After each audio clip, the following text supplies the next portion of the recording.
¿Qué tal? Mi nombre es Rita Miranda Aguilar y yo les voy a presentar este video que se trata acerca de la historia de la educación. Bueno, comenzamos. La cultura y la educación en la antigüedad. Está dividida en varias etapas o edades. Antes de la antigüedad existía la etapa conocida como la prehistoria, que su inicio fue desde hace 3 o 4 millones de años y concluye hacia el año 5000 antes de Cristo. Bueno, en esta primera etapa el hombre no conoce la vida en sociedad, sino que vive en pequeñas familias o grupos que se dedicaban a la pesca, la recolección o la caza. En estos principios de la humanidad es posible encontrar las primeras señales de la educación, porque en cuanto se aprendía una nueva técnica de caza o perfeccionamiento de algún utensilio, este conocimiento se transmitía a las siguientes generaciones, quienes lo aprendían mediante la observación, el ensayo y el error. La técnica de enseñanza era rudimentaria, ¿qué quiere decir? Que era muy ruda, pero efectiva, perfeccionalizada y práctica. Después de muchos años de evolución y aprendizaje, los grupos fueron más numerosos y más organizados, hasta convertirse en complejas sociedades, con una división de trabajo completamente ya organizado. Para el estudio de estas primeras sociedades, con una visión clara del trabajo, la historia inició un obvio periodo, la antigüedad. En la antigüedad, la educación a los niños, por ejemplo, que no eran de un mismo barrio, iban bien ordenados por las calles, guiados por los maestros de música, desnudos, aunque nevara o así, no importaba. Y si alguno de ellos se hacía el payaso o quería llamar la atención, como ahora sí se puede, aquí los hacían entrar en razón. Por ejemplo, en un banquete a ellos no les era permitido la glotonería, pasar por delante de los ancianos o reírse desafortunadamente, ni tan solo cruzar las piernas, eso les permitían. Bien, ahora les hablaré acerca de la educación en el Antiguo Oriente. Bueno, esta abarca una gran variedad de culturas. Las culturas mesopotámicos, perdón, egipcios, chinos, indios, fenicios, hebreos, árabes, indios americanos, persas, griegos y romanos. Por supuesto, cada cultura tiene sus rasgos específicos, como por ejemplo los egipcios con sus pirámides y jeroglíficos, los chinos con sus majestuosos palacios y sus particular escritura, los indios americanos con sus pirámides escalonadas y su vestimenta de plumas, por poner algunos ejemplos. Sin embargo, a pesar de las diferencias entre cada cultura, existen características generales que todas tienen en común. En ese sentido, la historia de la educación antigua se concentra en la educación egipcia, ya que algunos aspectos de su cultura y educación se conservaron en las tradiciones grecolatinas, las cuales conservamos hasta hoy en día y nos ayudan a comprender los orígenes de nuestra tradición educativa. Las culturas de la antigüedad, como la egipcia, eran sociedades particularmente jerárquicas, vaya.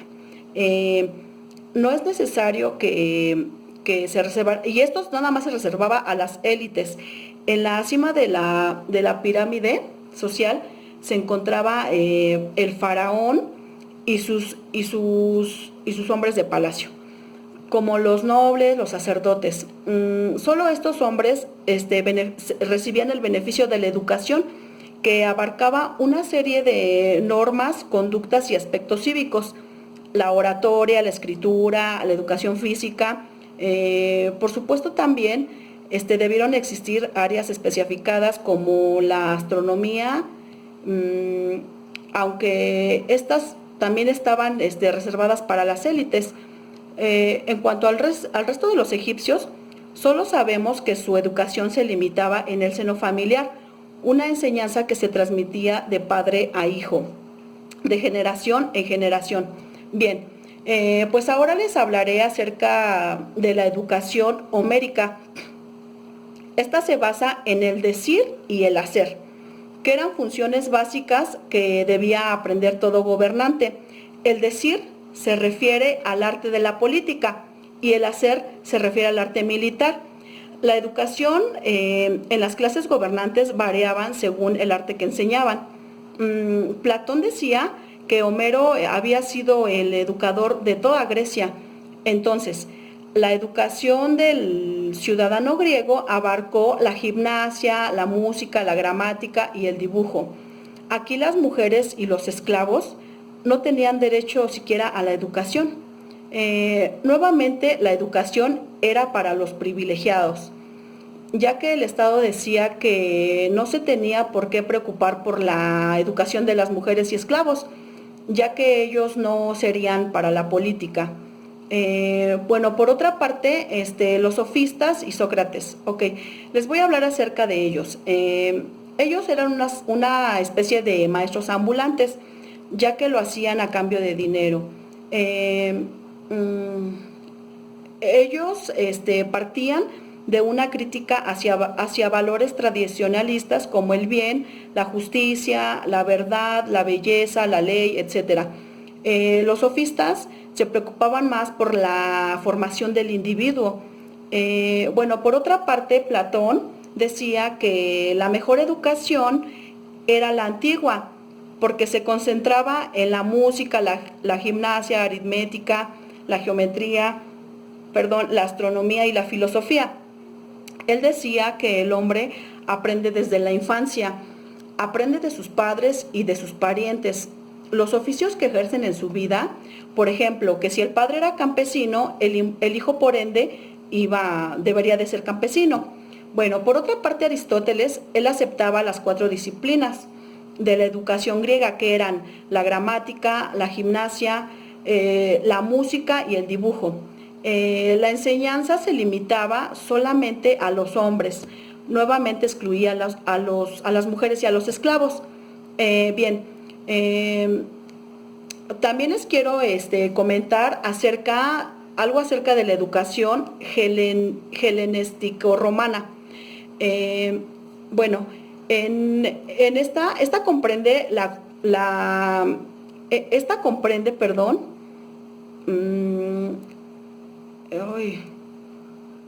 esta comprende, perdón,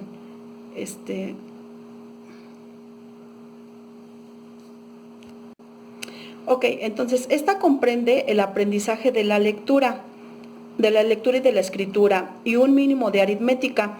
Para esta educación, la música, la danza, la gimnasia ya perdían importancia. La educación durante este periodo fue privada.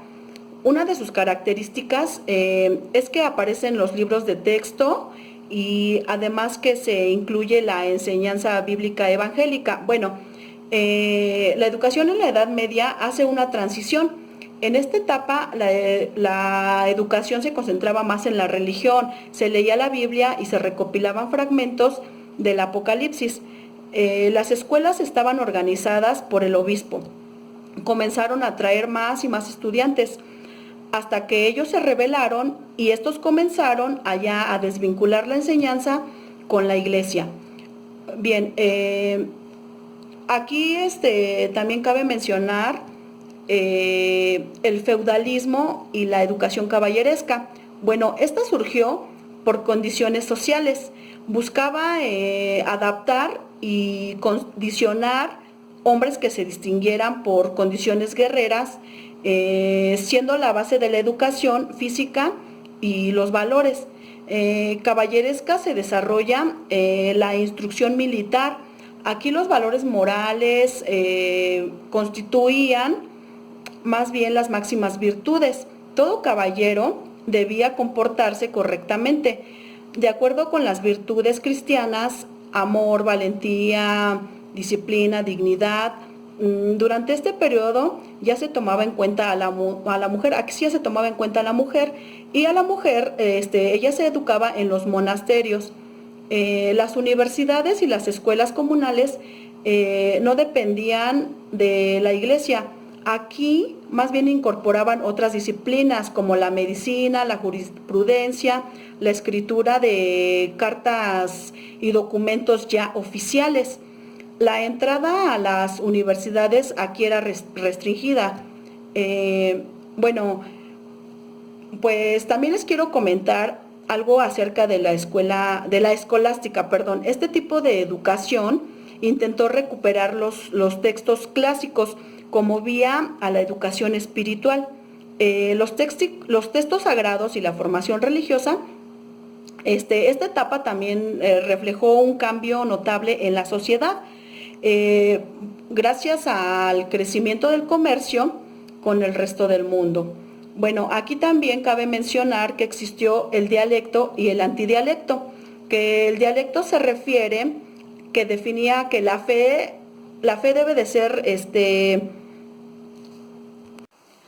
que la fe debería ser analizada por medio de la razón. Y el antidialecto decía que se defendía la fe sobre la razón y que se debe de indagar para conocer la verdad. Estos se basan en la lógica aristotélica, perdón. Esta tarea esto dice que es una tarea de reconciliación entre fe y razón. Posteriormente, esta será reflejado en Tomás de Aquino. Bueno, pues por mi parte fue todo. Agradezco su atención por este video y espero sea de su agrado. Muchísimas gracias.